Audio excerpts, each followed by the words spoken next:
Meu marido me deu um apartamento de presente e eu estava nas nuvens de felicidade. Mas depois de alguns dias, os eletrodomésticos começaram a desligar sozinhos.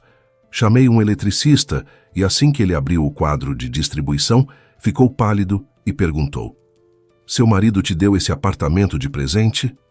Eu confirmei com a cabeça e ele sussurrou: "A senhora não pode morar aqui. Passe a noite em outro lugar e não diga ao seu marido que estive aqui." Bem-vindos ao canal Recanto das Histórias. Antes de começarmos, escreva nos comentários de onde você está nos assistindo. Isso nos interessa muito. Desejamos a você uma boa escuta desta história envolvente. Ela tinha 34 anos. Até pouco tempo atrás se considerava a mulher mais feliz do mundo. É estranho como tudo pode mudar tão depressa.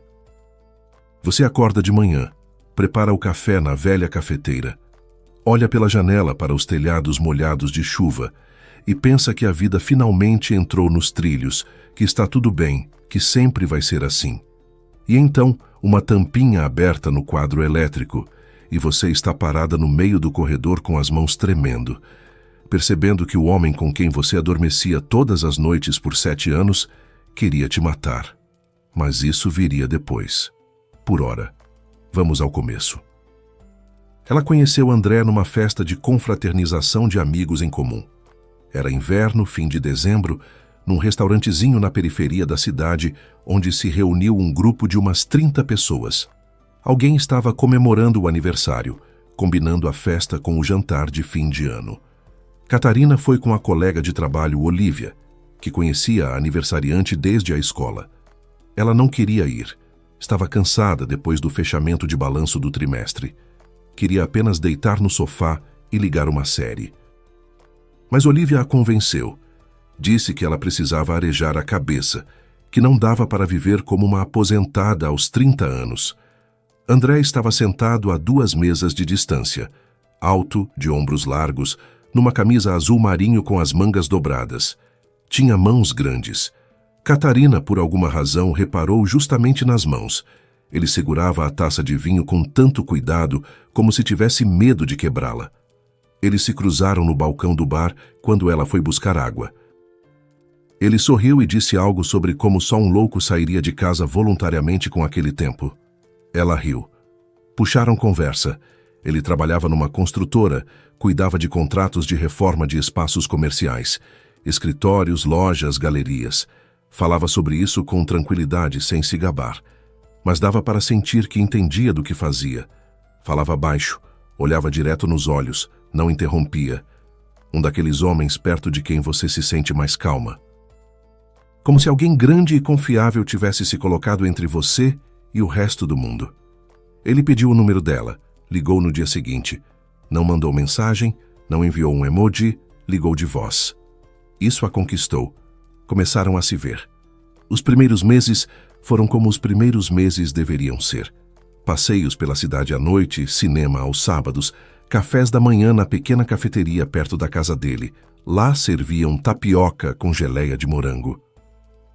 E ele sempre pedia uma porção dupla para ela, porque sabia que uma não bastava. Mas ela tinha vergonha de pedir mais. Ele reparava nessas coisas, lembrava de que chá ela gostava, de que horário era melhor ligar, que música ela ouvia no carro. Não era para aparecer. Ele simplesmente lembrava e pronto. Depois de 6 meses foram morar juntos. Ele mesmo sugeriu. Disse que era bobagem pagar por 2 apartamentos, quando de qualquer forma passavam todas as noites juntos. Foram morar no apartamento de um quarto dele, num bairro residencial. O apartamento era pequeno, mas bem cuidado.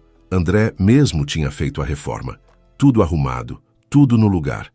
O azulejo do banheiro estava perfeito, as tomadas niveladas. Até a prateleira para temperos na cozinha era feita por ele, de madeira clara envernizada. Ele sabia fazer tudo com as próprias mãos. Consertar torneira, trocar fechadura, instalar máquina de lavar. Nunca chamou um técnico em todos esses anos. Dizia: "Para que pagar alguém por algo que você mesmo pode fazer?" Catarina trabalhava como contadora numa clínica particular.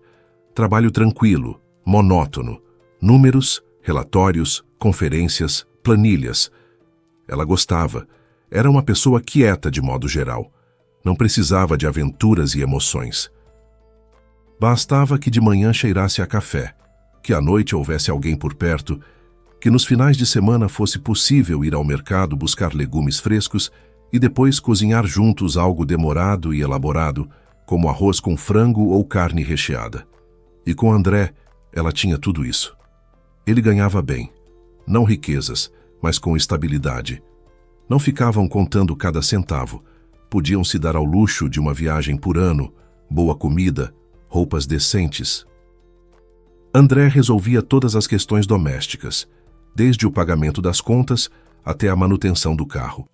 Catarina se acostumou a isso. Acostumou a não precisar pensar em canos, fios, medidores. Ele cuidava de tudo.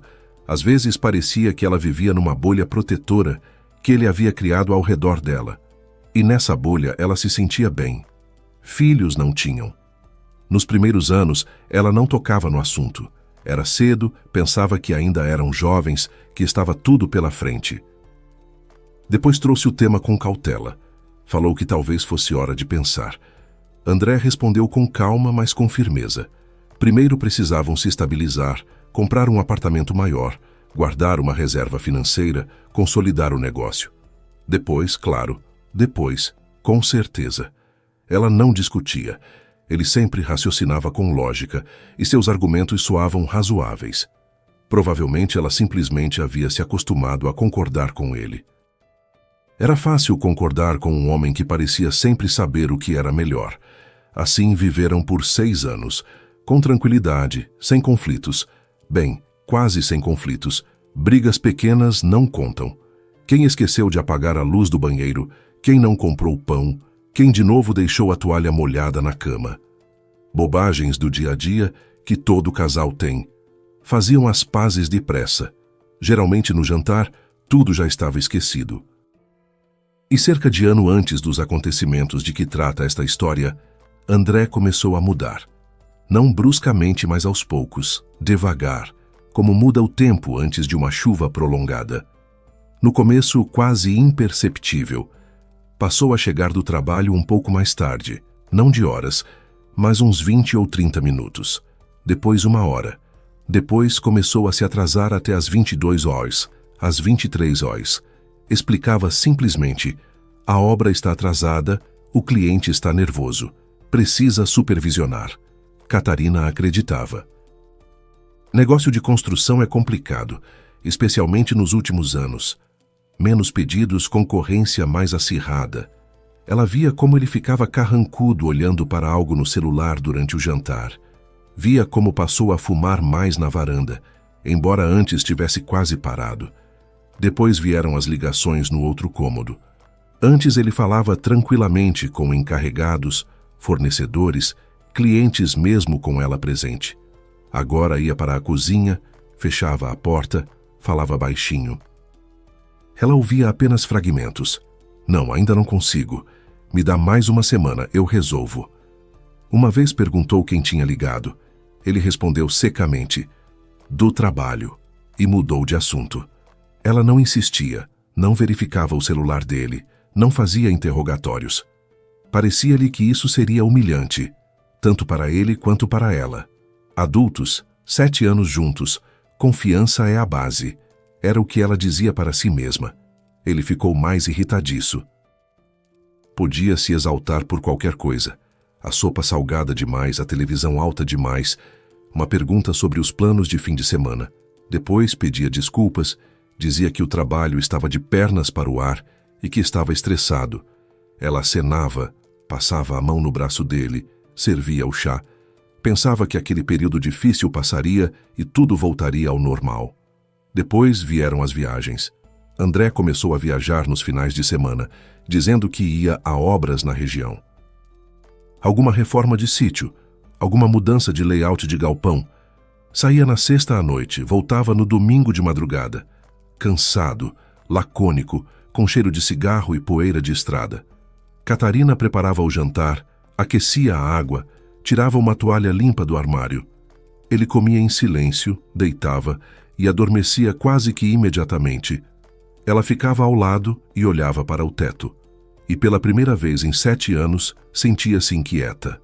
Não ansiosa, inquieta. Como se algo fino e importante entre eles começasse a se desfiar, e ela não conseguia entender o quê. Ela tentava compensar. Cozinhava o prato favorito dele, feijoada com couve e laranja, carne assada em panela de barro, bolo de mel, segundo a receita da mãe dele. Não fazia perguntas desnecessárias, sorria quando ele chegava, criava em casa aquela quietude e paz que ele, pensava ela, buscava. Achava que se fosse boa esposa o suficiente, tudo se resolveria. Se não pressionasse, não exigisse, não ficasse bisbilhotando, ele daria conta sozinho e depois lhe agradeceria pela paciência. E então chegou aquela noite de meados de março, uma quinta-feira comum. Lá fora, garoa misturada com chuva, os postes acesos em amarelo. No parapeito da janela, um vaso com violeta que ela comprara na semana anterior. Catarina estava sentada na cozinha com o notebook, finalizando o relatório trimestral que precisava entregar na sexta. André chegou mais cedo do que de costume, por volta das 7. Ela ouviu a porta de entrada bater, ele tirar os sapatos, pendurar o casaco. Ele entrou na cozinha com um buquê, crisântemos brancos, fartos, frescos, em celofane crocante, e uma pasta de documentos na outra mão. Catarina levantou os olhos da tela. Ele estava de pé na entrada e sorria. Fazia tempo que ela não o via assim, tranquilo, quase radiante. "Cati, quero te dar um presente", disse ele, e colocou a pasta sobre a mesa. "O que é isso?" Ela pôs o notebook de lado e puxou a pasta. "Abre." Dentro havia documentos. Ela começou a ler e não acreditou. Contrato de compra e venda de um apartamento. 2 quartos num novo condomínio residencial na periferia da cidade. O prédio estava entregue havia 6 meses. Acabamento completo. É só chegar e morar. E estava registrado inteiramente no nome dela. Catarina Menezes, proprietária única. Releu 2 vezes. Depois, levantou os olhos para André. "André, mas isso é muito dinheiro. Por que colocou no meu nome?" Ele se sentou à frente dela, pegou a mão dela. "Porque quero que você tenha sempre um imóvel seu. Aconteça o que acontecer, você merece, Cati. Por todos esses anos, pela paciência, por estar ao meu lado. Este é o meu presente para você." Ela sentiu os olhos arderem. Estava sentada com aqueles papéis nas mãos, e as lágrimas já escorriam pelo rosto, quentes, rápidas, incontidas. Nem tentou enxugá-las. Os crisântemos estavam sobre a mesa e cheiravam a outono, a frescor, a algo levemente amargo e limpo. Lá fora a chuva rumorejava, e na cozinha ardia uma luz quente, e o marido estava sentado à frente e segurava sua mão. Parecia-lhe que era um momento de virada, que toda a atenção dos últimos meses estava ligada justamente a isso. Ele estava economizando, resolvendo a burocracia, preparando uma surpresa. E ali estava. A surpresa. Um apartamento inteiro. Só dela. "É sério?" Ela assoou o nariz. "É mesmo meu?" "É mesmo." Ele sorriu e tirou do bolso da jaqueta um chaveiro. 2 chaves num simples anel de metal. "Toma. Pode ir ver amanhã se quiser." Catarina o abraçou com força, como talvez não o abraçasse há uns 2 anos. Escondeu o rosto na camisa dele, aspirou o cheiro do perfume, amadeirado, encorpado, e pensou. Foi por isso que valeu a pena aguentar, por isso valeu ficar calada e não fazer perguntas. Ele estava pensando nela o tempo todo. 2 dias depois, André anunciou que ia embora. Estavam tomando café da manhã, sábado. Lá fora o sol finalmente apareceu. Catarina tinha preparado pão de queijo e tirado da geladeira o pote de requeijão que comprava numa feira de uma vovozinha conhecida. André comeu em silêncio. Depois afastou o prato e disse: "Cati, preciso viajar." A empresa havia fechado um grande contrato no interior, reforma de um shopping. Projeto de grande escala. Precisava supervisionar tudo pessoalmente. No mínimo 2 ou 3 meses. 2 ou 3 meses? Ela ficou paralisada com a xícara na mão. Pode ser um pouco menos, dependendo de como andar. Mas não se preocupe, vou ligar toda noite e você vai se instalando no apartamento novo. Compra móveis, cortinas, tudo o que precisar. Vou te deixar o cartão. Ele falava isso tão naturalmente, tão tranquilamente, como se estivesse falando de uma viagem ao mercado e não de uma separação de vários meses. Catarina quis rebater, dizer que era tempo demais, que dava para vir nos fins de semana, mas olhou para ele e ficou calada. Ele acabara de lhe dar um apartamento. Ele trabalhava, ganhava dinheiro, construía o futuro deles. Quem era ela para atrapalhar? Tudo bem, disse ela, mas liga mesmo toda noite, promete. Prometo. Ele acenou e terminou o café. Ele foi embora numa quinta-feira de manhã. Catarina ficou de pé à janela do antigo apartamento e observou enquanto ele colocava a mala no porta-malas do carro cinza.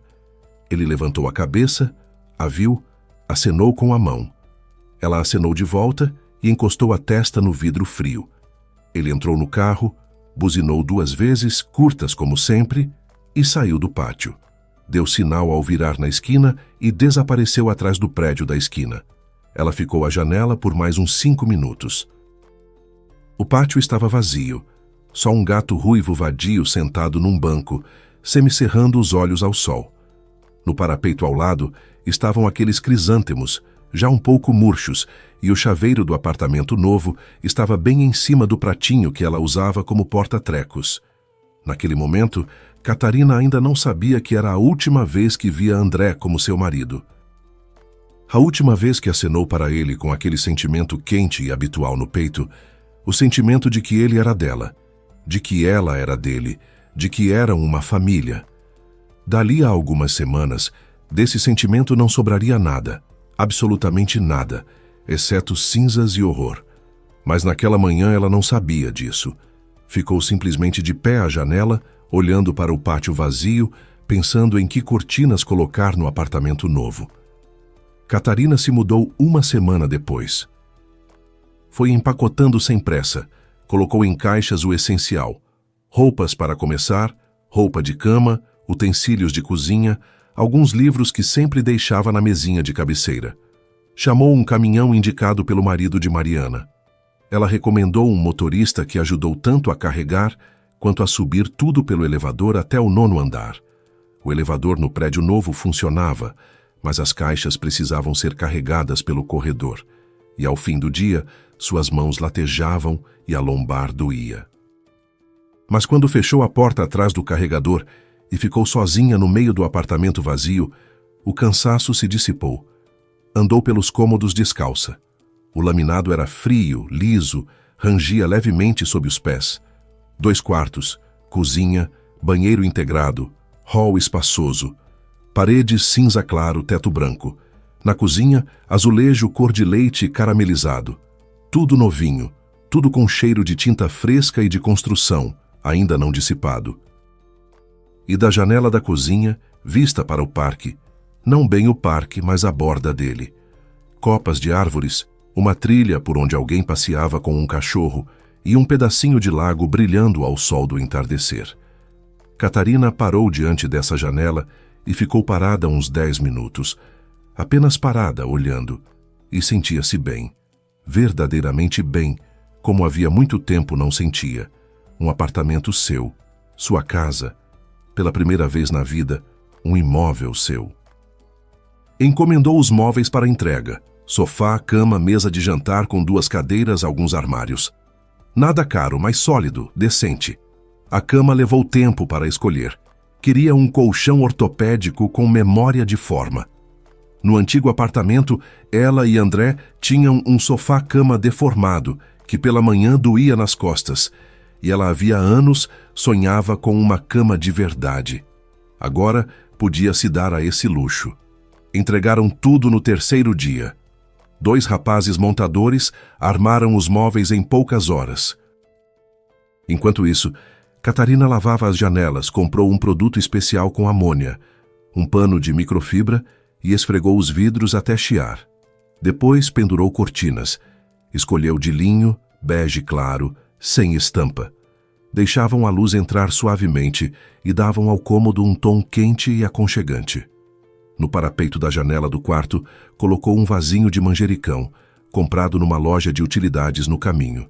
Não para cozinhar, só para que cheirasse a algo vivo. Toda noite ela ligava para André. Ele atendia, mas era rápido, como se falasse andando. Ao fundo ouviam-se vozes, barulho. Como você está por lá? Perguntava Catarina. Tudo bem.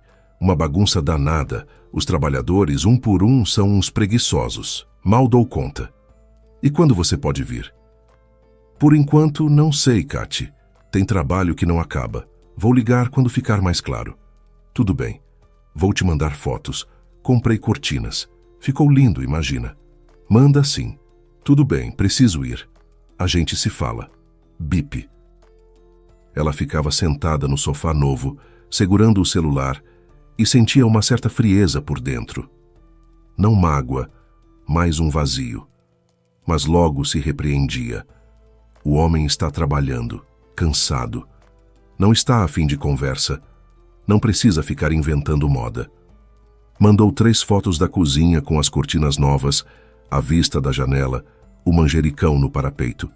Ele leu depois de 2 horas e respondeu com uma palavra. Bonita, sem ponto, sem emoji. Apenas bonita.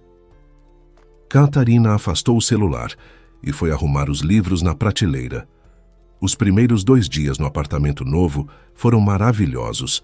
Ela ia às lojas, escolhia detalhes, toalhas, tapete para o hall, conjunto de porta-temperos, suporte para escovas de dente. Cada coisa comprada trazia uma alegria desproporcional, como se ela não estivesse apenas montando o apartamento, mas reunindo peça por peça algo maior. O seu mundo, o seu espaço. Um lugar onde tudo era dela e tudo era como ela queria. No 3º dia começaram as estranhezas. De manhã, Catarina colocou roupa para lavar. Havia acumulado durante a semana. Lençol, toalha, algumas camisetas. A máquina ficava no banheiro, instalada desde o início pela construtora. No apartamento com acabamento completo já havia saída para a máquina de lavar e uma tomada separada com aterramento. Apertou o botão, selecionou o programa e a máquina passou a roncar, enchendo de água. Tudo normal. Uns 10 minutos depois, ela estava na cozinha cortando tomates para a salada, quando percebeu o silêncio. Não silêncio absoluto, mas justamente a ausência daquele ronco regular que a máquina funcionando faz. Foi ao banheiro. A máquina estava parada. O visor apagado, o tambor imóvel. Por dentro espumava a água com sabão. Apertou o botão. Nenhuma reação. Tirou o plugue da tomada. Esperou 1 minuto. Colocou de volta. Nada. Depois tirou parte da roupa, pensando que talvez a máquina estivesse sobrecarregada. Ligou de novo. A máquina voltou a funcionar, o visor acendeu, ela começou a trabalhar. Catarina ficou sobre ela mais 1 minuto, deu de ombros e voltou para a cozinha. Acontece, pensou. Equipamento novo pode ter birra ainda, ou a tomada tem mau contato. Bobagem. Na manhã seguinte, a luz piscou. Ela estava na cozinha servindo café da cafeteira italiana, para a xícara branca com o fundo rachado que trouxera do apartamento antigo, a xícara favorita. Estava derramando quando, clique. A luz se apagou e acendeu logo em seguida. Não chegou nem a apagar, só piscou. Como se alguém tivesse acionado o interruptor para lá e para cá, rápido, num único movimento. A lâmpada sobre a mesa piscou, a geladeira apitou baixinho e continuou a roncar. Catarina ficou paralisada com a cafeteira na mão. O café corria num fio fino para além da xícara na bancada. Pôs a cafeteira de lado, secou a poça com papel toalha e ficou escutando. Silêncio. A geladeira funcionando. Os números do micro-ondas piscando tinham reiniciado após o pico de tensão. Nada grave, variação de tensão. O prédio é novo. Talvez nem tudo esteja ajustado ainda. Acontecem construções novas. Ela tinha lido isso. Limpou a bancada mais uma vez, tomou o café e tentou não pensar no assunto.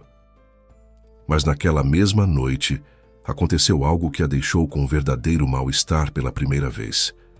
Ela ligou a chaleira elétrica, uma comum de plástico branco que trouxera do apartamento antigo.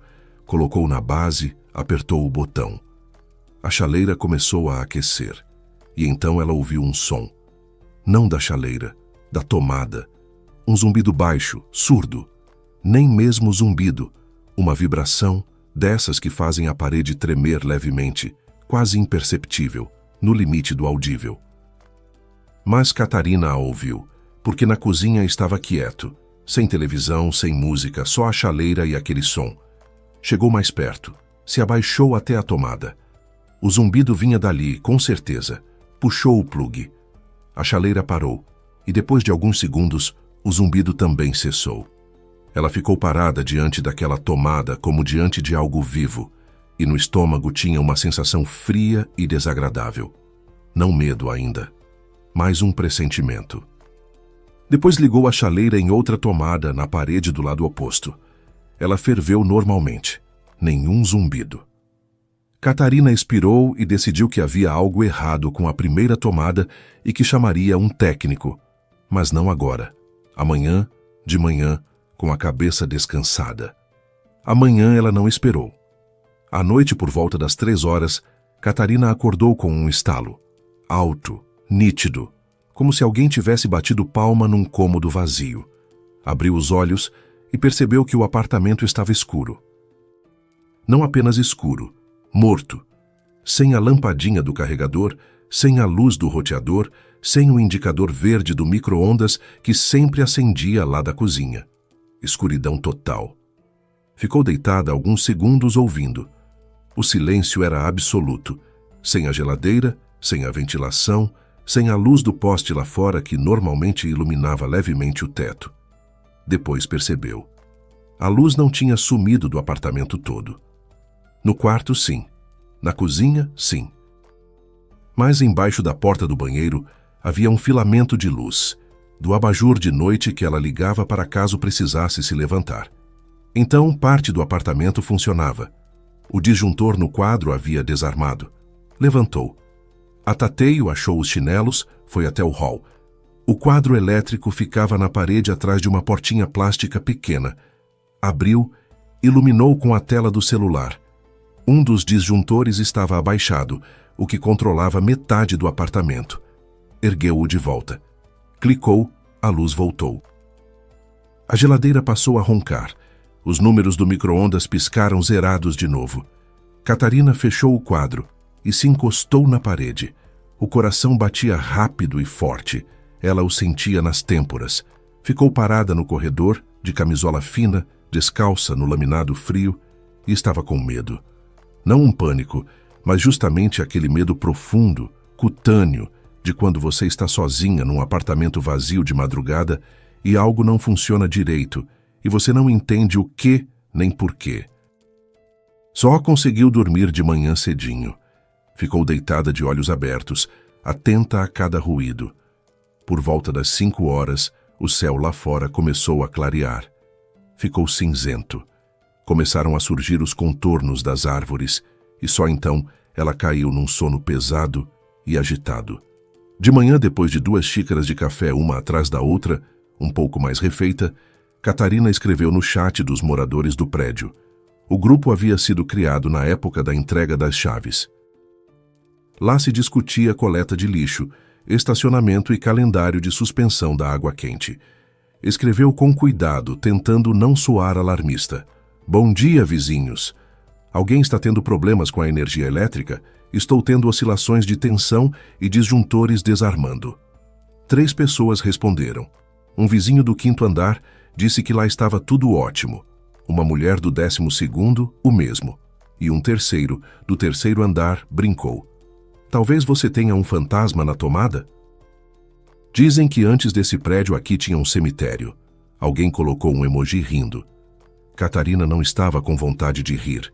Ligou para a administradora do condomínio. Conseguiu falar na 3ª tentativa. Atendeu uma mulher cansada que a ouviu e disse em tom burocrático que a rede geral do prédio funcionava normalmente, que não havia desligamentos programados e que pela fiação interna do apartamento a responsável era a proprietária. Sugeriu chamar um eletricista. Catarina desligou e pensou: pois é, proprietária, agora sou eu. E resolver isso também sou eu.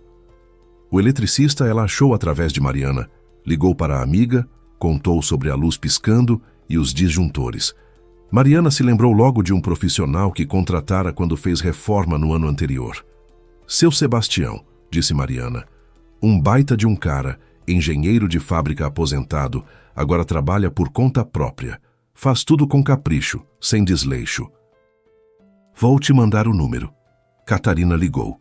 Ele atendeu na hora, ouviu, fez algumas perguntas curtas, qual o prédio, novo ou antigo, quando começaram os problemas, e disse que podia aparecer no dia seguinte às 10 horas da manhã. Ele chegou pontualmente às 10 horas. Ela ouviu a campainha, abriu a porta e viu um homem por volta dos 50 anos, baixo, atarracado, de têmporas grisalhas e olhos atentos por trás de óculos arredondados. Numa das mãos, uma maleta de couro desgastada com ferramentas. Na cintura, um multímetro no estojo. Vestia-se simplesmente, camisa xadrez, calça de trabalho, sapatos limpos, sem afetação, mas arrumado. Bom dia, Catarina. Sou o seu Sebastião. A gente falou ao telefone. Sim, entre, por favor. Ele entrou, olhou em volta, acenou com a cabeça, como alguém habituado a avaliar um espaço de relance. Tirou os sapatos, sem que ela precisasse pedir, calçou as cobre-sapatos que tirou do bolso. Catarina reparou nisso, um detalhe, mas que diz muito de uma pessoa. Ela lhe contou tudo em ordem. A máquina de lavar que desligou, a luz que piscou, o zumbido na tomada da cozinha, o estalo noturno do disjuntor e o apartamento sem luz pela metade. Ele ouvia, acenava, não interrompia. Fez algumas perguntas curtas. Quando exatamente começou, que aparelhos ligava ao mesmo tempo? Houve faíscas ou cheiro de queimado? Ela respondeu: sem faíscas, sem cheiro, só essas falhas. Entendido, disse ele. Vamos olhar o quadro. Catarina o levou ao hall. O quadro era padrão. Um quadro plástico branco na parede, atrás de uma portinha pequena com fecho magnético. Seu Sebastião o abriu, colocou os óculos, se inclinou levemente e examinou o interior. E parou. Ela ficava de pé a 1,5 metro dele e viu como o rosto dele mudou. Ele não se sobressaltou, não exclamou, não disse nada. Simplesmente parou, como alguém que de repente vê algo que absolutamente não esperava ver. Ficou imóvel alguns segundos, depois retirou os óculos devagar, os limpou na barra da camisa e os colocou de volta. Tirou da maleta uma lanterna, pequena, de metal, e iluminou o interior do quadro. No corredor, estava quieto. Só da cozinha vinha o tic-tac do relógio de parede. Ela o comprara na semana anterior. Simples, redondo, mostrador branco. Seu apartamento foi presente do seu marido?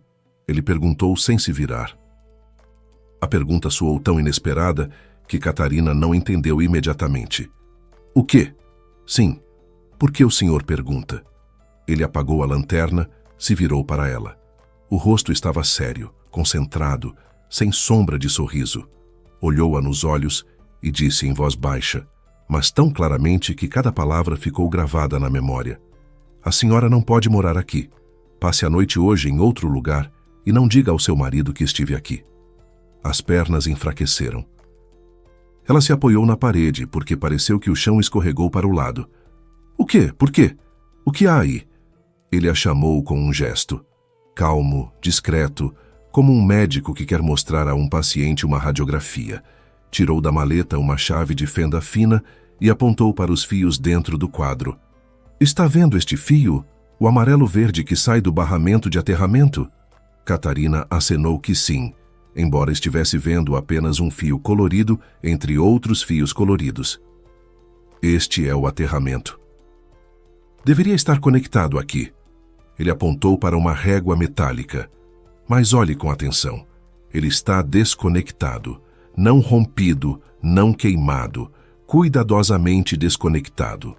O parafuso está afrouxado exatamente o suficiente para perder o contato, mas visualmente tudo parece normal. Se não olhar com atenção, não vai notar. Ela olhava e não entendia nada. Fios, parafusos, barramentos. Para ela, era outro idioma. Agora, aqui. Ele apontou para o fio azul. Este é o neutro. Vai ao barramento neutro. E aqui acontece a mesma coisa. O contato está afrouxado. Não completamente, mas o suficiente para que ele ora funcione, ora não. Com vibração, com carga, o contato se perde. Daí o seu piscar, os desligamentos, tudo isso. Mas pode ser defeito de fábrica, montagem ruim. Catarina agarrava-se a qualquer explicação simples, como quem está se afogando se agarra a um galho. Ele balançou a cabeça. Venha, vou te mostrar mais uma coisa. Foram ao banheiro. Pequeno, arrumado, revestido de azulejo claro. A máquina de lavar à esquerda, a pia com espelho à direita. Acima da pia, a tomada.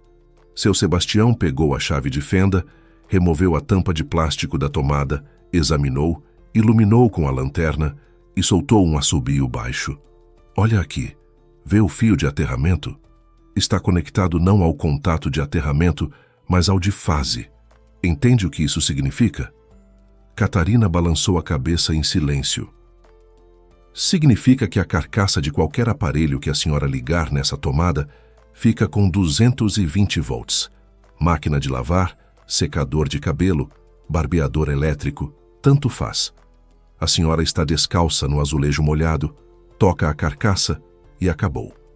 Especialmente aqui, no banheiro, com água, umidade, mãos molhadas, pés molhados.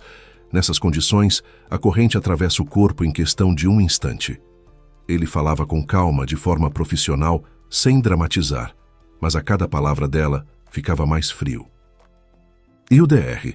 Ela perguntou. Nem sabia exatamente o que era aquilo, mas lembrava da palavra. André a mencionara quando falava da instalação elétrica da casa. Seu Sebastião voltou ao quadro e apontou para um pequeno módulo. Tem um DR, parece normal, como se funcionasse, mas está conectado com o esquema errado. Na prática, não funciona. Está ali de enfeite. Ele se calou. Catarina ficava no meio do corredor e sentia um frio físico escorrer pelas costas, como se alguém tivesse passado uma palma gelada da nuca até a cintura. Espera, disse ela, e sua voz soou estranha, fina.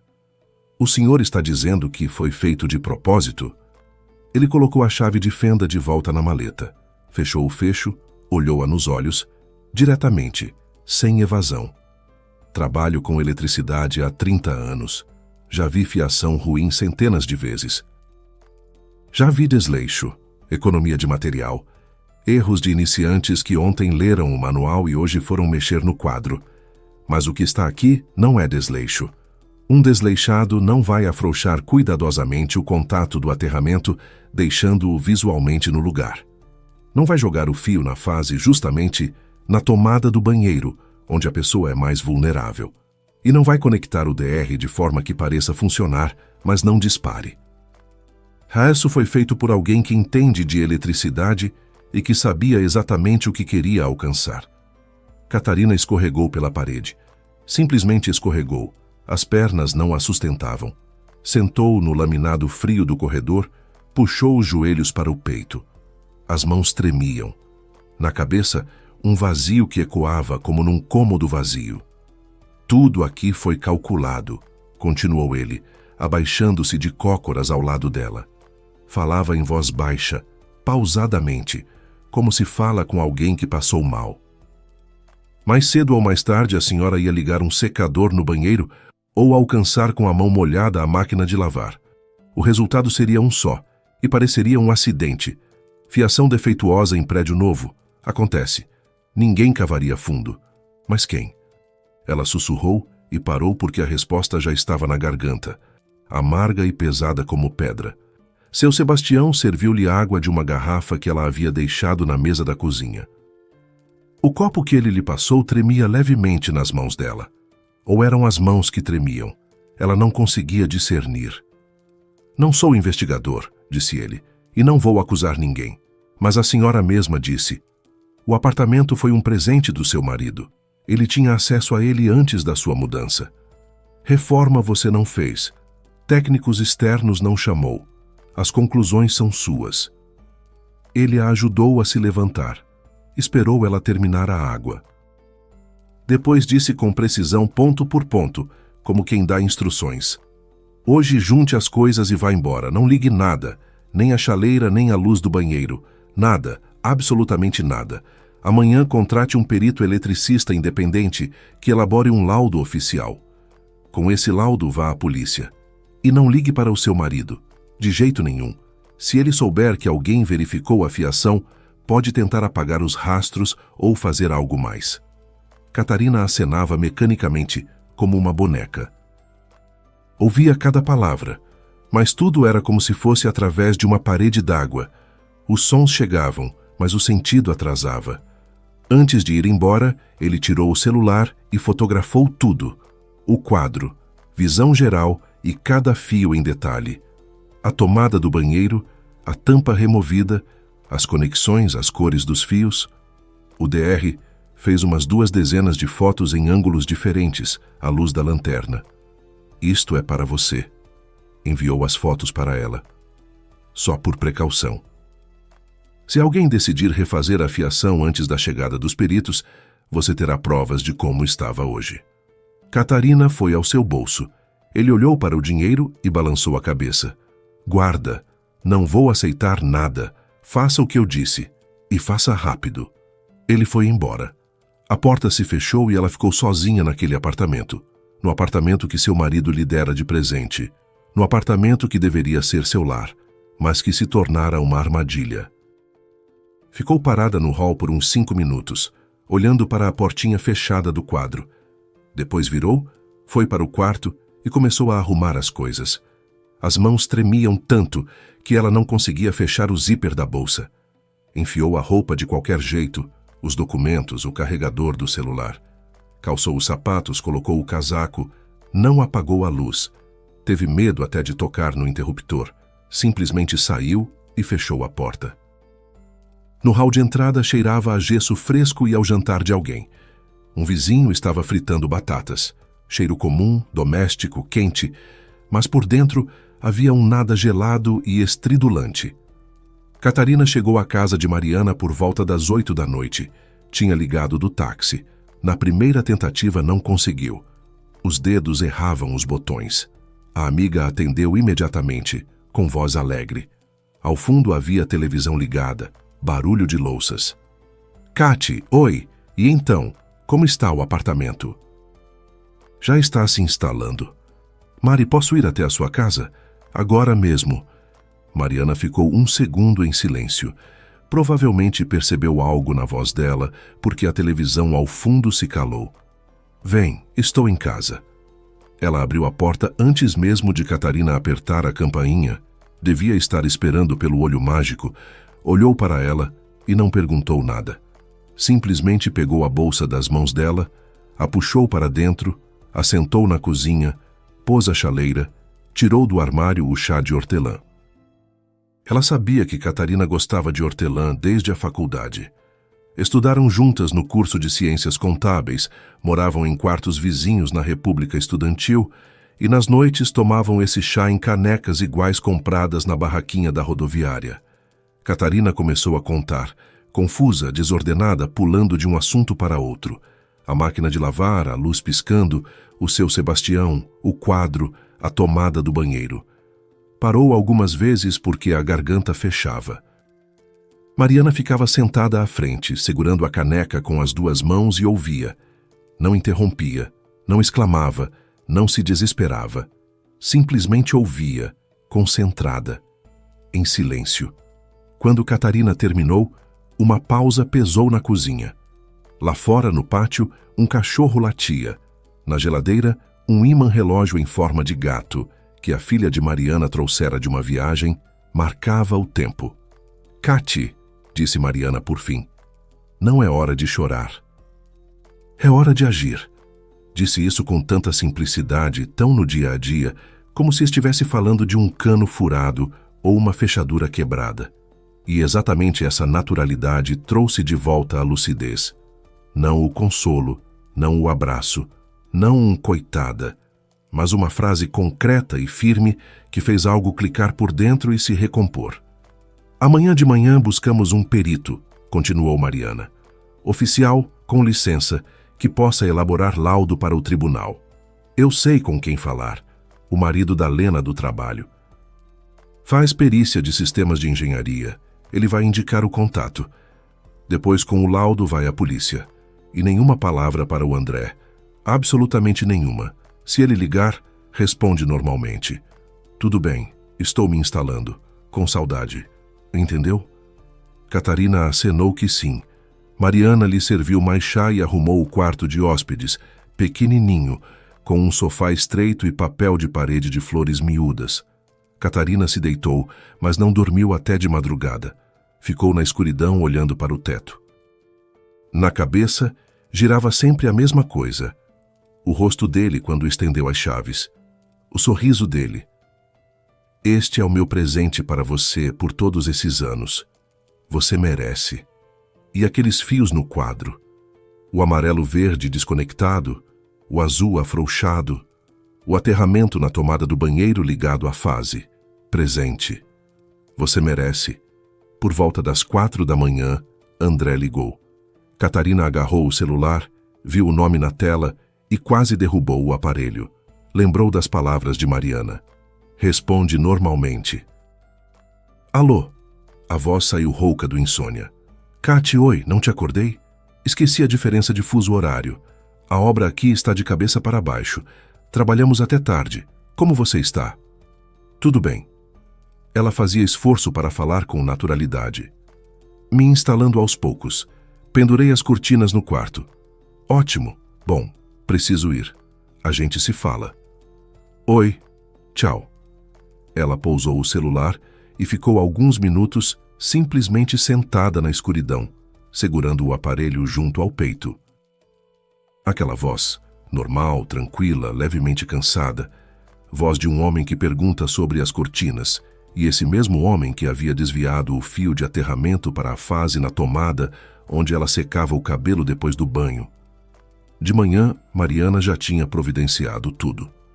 Enquanto Catarina ficava deitada de olhos fechados, a amiga havia telefonado para o marido da colega e conseguido o contato do perito, Rodrigo Nunes, engenheiro de uma empresa de perícia de instalações elétricas. Habilitação para a elaboração de laudos oficiais, experiência em processos judiciais. Podia vir naquele mesmo dia, depois do almoço. Ao apartamento foram 3. Catarina, Mariana e Rodrigo Nunes. Ir até lá foi pesado. Quando Catarina colocou a chave na fechadura e girou, as mãos voltaram a tremer. Mariana pôs a palma no ombro dela e disse baixinho, estou aqui. Catarina abriu a porta. No apartamento tudo estava como ela deixara. A luz acesa, ela não a apagara ao sair. Sobre a mesa da cozinha, uma xícara de café pela metade, já com película. No banheiro, roupas dependuradas no varal, postas 2 dias atrás. Um apartamento comum. Só que agora Catarina o via com outros olhos, como cena de um crime. Rodrigo Nunes era um homem por volta dos 40 anos, ágil, de óculos com armação fina, eficiente, lacônico.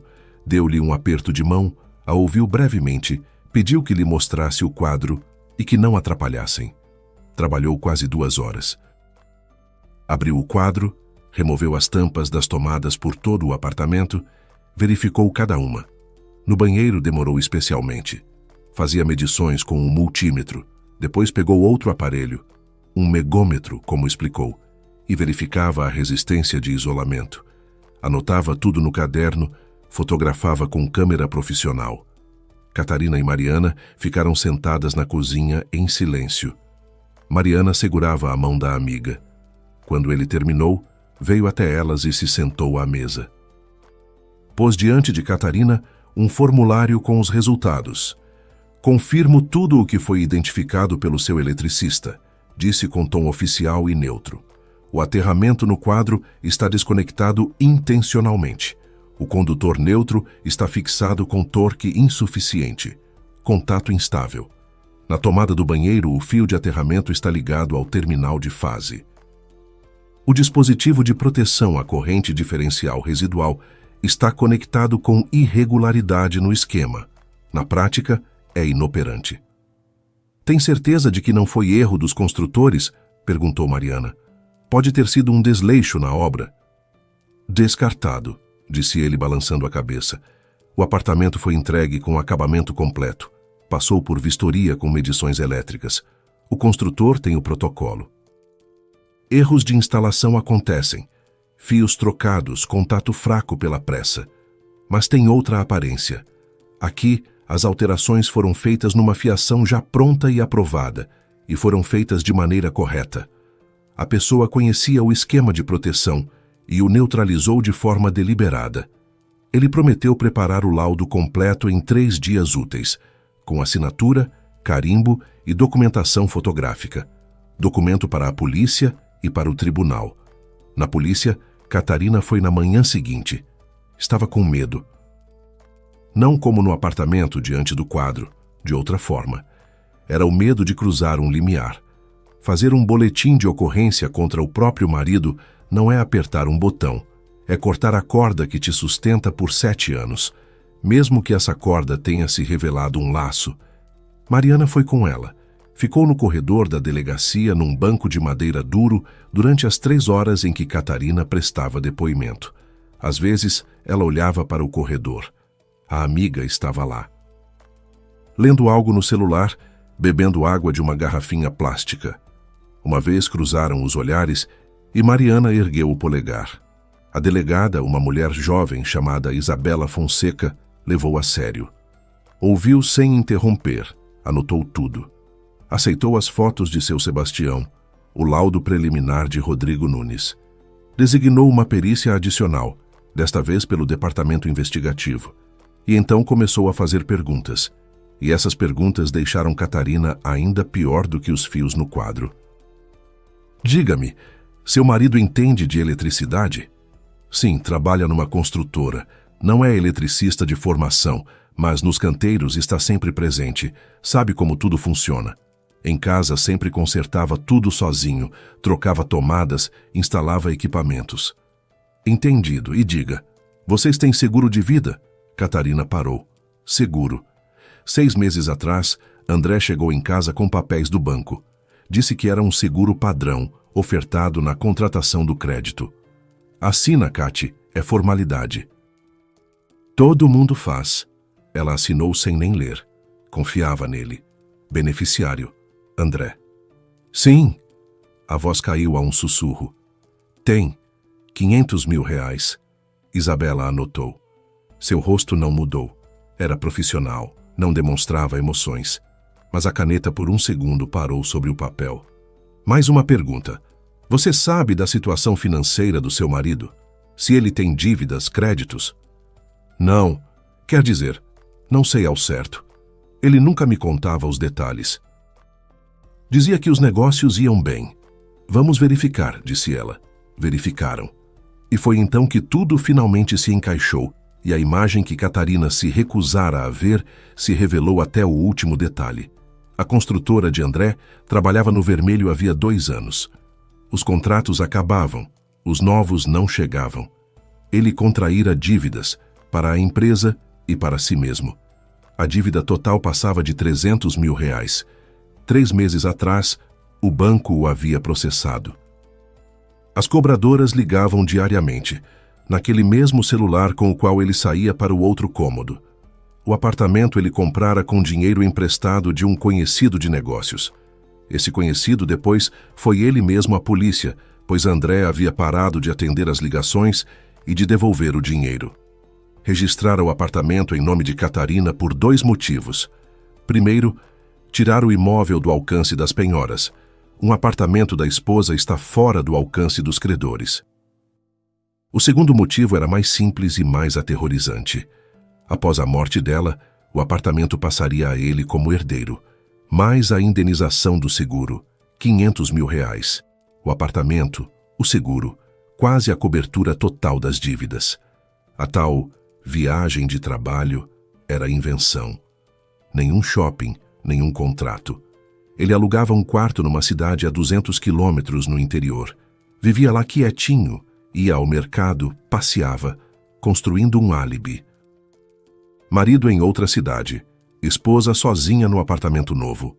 Mãos molhadas, secador de cabelo, chão molhado, acidente. Depois, chegaria o viúvo arrasado de dor. A investigação encontraria a fiação defeituosa, atribuiria ao erro construtivo. O caso seria encerrado. Herança, seguro, dívidas quitadas. Ele não contou com uma coisa, que a luz piscando assustaria Catarina o suficiente para ela chamar um eletricista. E que esse eletricista não seria um garoto de cursinho online, mas um engenheiro com 30 anos de experiência que distinguia desleixo de intenção. Todo esse tempo, Catarina ficou na casa de Mariana, dormindo no quarto de hóspedes daquele sofá estreito com papel de parede de flores.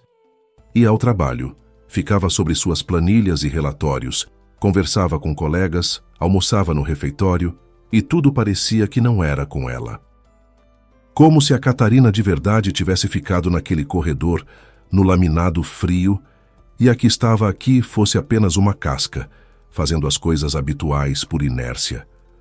André ligava a cada 2 ou 3 dias. Ela atendia, dizia que estava bem, que se instalando, que no trabalho estava corrido e não havia tempo de ter saudade. Ele perguntava sobre o apartamento, se havia comprado tapete para a sala, se a lava-louças funcionava, se os vizinhos não faziam barulho. Catarina respondia com calma, tranquilidade, e toda vez que desligava ia ao banheiro. Abria a água e ficava de pé sob o jato por uns 10 minutos, porque o estômago se revoltava com a voz dele, com esse carinho, com as perguntas sobre o tapete. Ele perguntava sobre o tapete num apartamento cuja fiação manipulada deveria tê-la matado. Isabela havia advertido: comportar-se normalmente, não trair nada. Elas trabalhavam, verificavam as contas bancárias dele, enviavam consultas à seguradora, ao banco, à construtora. Paralelamente, o departamento investigativo conduziu sua própria perícia no apartamento. Veio uma equipe inteira. Trabalharam meio-dia. Catarina entregou as chaves e pediu a Mariana que fosse no lugar dela. Não teria conseguido entrar lá de novo. E então, ele foi preso. Isabela ligou na quarta-feira por volta do meio-dia. Catarina estava no trabalho, conferindo o relatório trimestral. Viu um número desconhecido. Atendeu. Catarina, é a delegada Isabela Fonseca. Seu marido foi detido esta manhã. Está em custódia temporária. Ela disse obrigada e desligou. Depois se levantou, saiu para o corredor, foi até a janela no fim do andar e ficou parada uns 20 minutos olhando para o estacionamento lá embaixo. Carros, pessoas, alguém carregava a sacola do mercado, uma mulher empurrava um carrinho de bebê. Vida comum. E na cabeça dela, seu marido foi detido. Isabela contou os detalhes depois quando Catarina foi à delegacia. André nem tinha se escondido. Morava num quarto alugado num bairro residencial comum de uma cidade no interior. Ia ao mercado próximo, comprava pão, linguiça, café solúvel, passeava à tarde às margens do rio. Estava completamente tranquilo, convicto de que tudo corria conforme o plano, de que a esposa estava se instalando no apartamento, ligando o secador, lavando roupa, e ele aguardava pacientemente o telefonema, aquele telefonema após o qual poderia representar o papel de viúvo arrasado. Quando chegaram buscar André, ele não entendeu a princípio, abriu a porta para 2 policiais à paisana, ficou de pé na entrada de calça de casa e camiseta surrada, mascando um sanduíche. Achou que era pela dívida, que os credores o haviam rastreado pela polícia. Quando lhe disseram por qual artigo ele estava sendo detido, ficou branco. Começou a dizer que era um erro, que ele não tinha nada a ver, que a fiação foi feita pelos construtores na época do acabamento, que ele nem havia entrado no apartamento depois da compra. Mas a perícia do departamento investigativo foi implacavelmente precisa. As alterações na fiação foram feitas após a entrega do prédio. A construtora havia apresentado o protocolo de medições elétricas. No momento da vistoria, tudo estava dentro das normas, ou seja, alguém interferiu depois. As câmeras de segurança do prédio registraram a visita de André ao apartamento 2 dias antes da mudança de Catarina. Ele chegou à noite de jaqueta com capuz, com uma sacola na mão. Ficou uns 40 minutos. Saiu. Isso foi no mesmo dia em que ele supostamente já estava no interior a 200 quilômetros. E no porta-malas de seu carro, encontrado no estacionamento próximo ao quarto alugado, havia um conjunto de ferramentas, chaves de fenda, alicates, um testador de tensão. Em 2 chaves de fenda havia rastros de cobre. A perícia mostrou que a composição coincidia com o cobre dos fios do apartamento de Catarina. Ali também havia um rolo de fita isolante, da mesma marca que a usada no quadro. A ele foi imputada a acusação de tentativa de homicídio. Catarina entrou com o pedido de divórcio no mesmo mês. O tribunal os divorciou à revelia.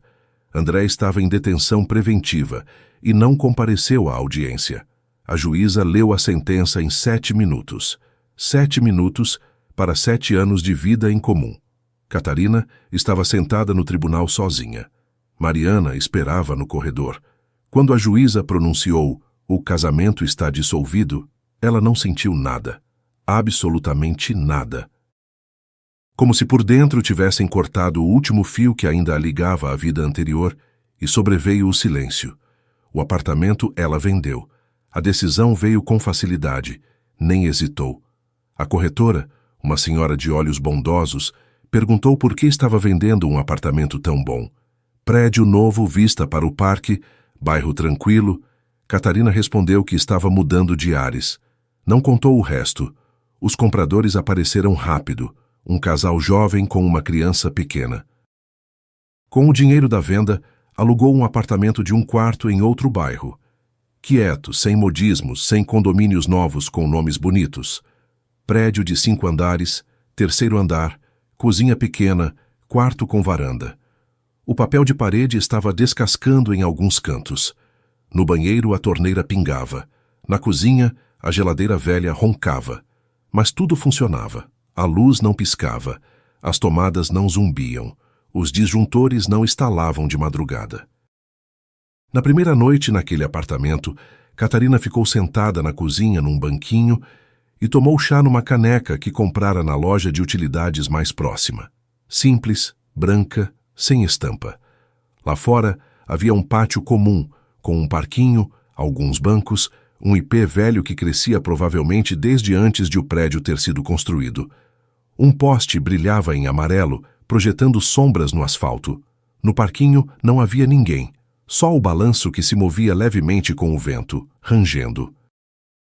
Nada de bonito, nada de especial, mas ela ficou sentada olhando para aquele pátio e sentia uma paz como não sentia havia muito tempo. Para seu Sebastião, Catarina ligou 1 mês depois.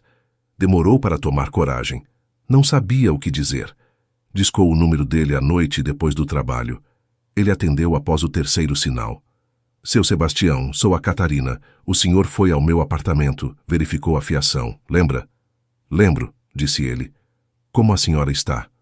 Ela contou em poucas palavras. A perícia, a polícia, a detenção, o divórcio. Ele escutou em silêncio. Obrigada, disse ela. O senhor salvou a minha vida, sem exagero. Ele ficou calado alguns segundos, depois disse: Sabe, eu podia não ter percebido se estivesse com pressa naquele dia.